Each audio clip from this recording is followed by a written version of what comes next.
Senator Hoeven. Thanks, Madam Chairman.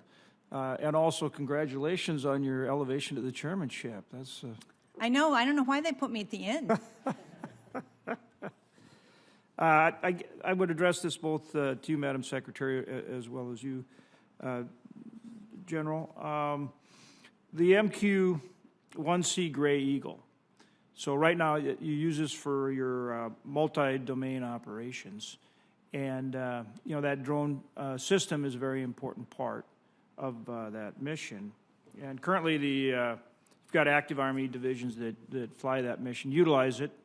But there are no Guard units that have the same weapon system, yet the Army Guard units comprise 45% of the Army's divisions and are, you know, heavily used nowadays, particularly with all the demands that we have, not only on Army, but, I mean, in all the armed services.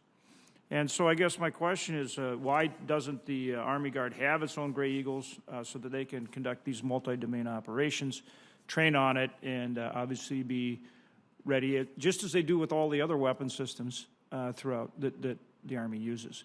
And so how do we address that? Senator, why don't I try this first, and then if General McConville wants to add. I'm a big believer of the total Army. The National Guard is an incredibly important component of our Army, and they've just done a fantastic job in the last couple of years, both here at home and overseas. You know, really, I think when it comes to the Gray Eagle, you know, that platform has been very, very relevant in the counterinsurgency, counterterrorism environments that we've been, you know, facing for the last decade or two.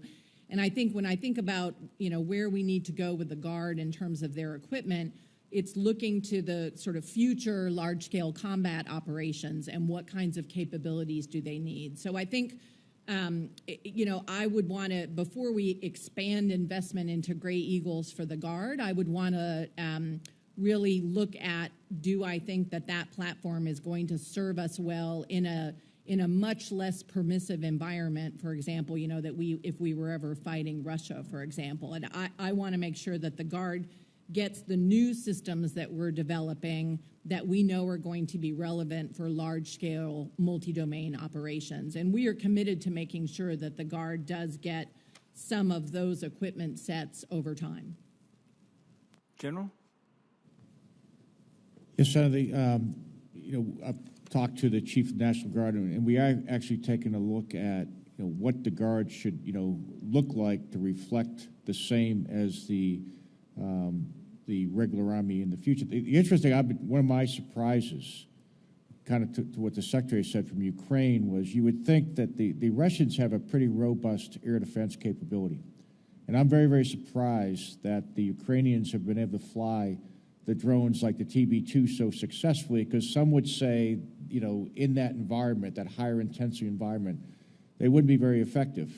But they have been pretty effective. So we have to take a look at that. But you know, what we're trying to do is transform the Army with the idea that they may not be effective. So, you know, in the future, if there's a robust sensor-to-shooter capability where people are going with counter UAS, that may not be where we want to invest. So we need to take a look at that.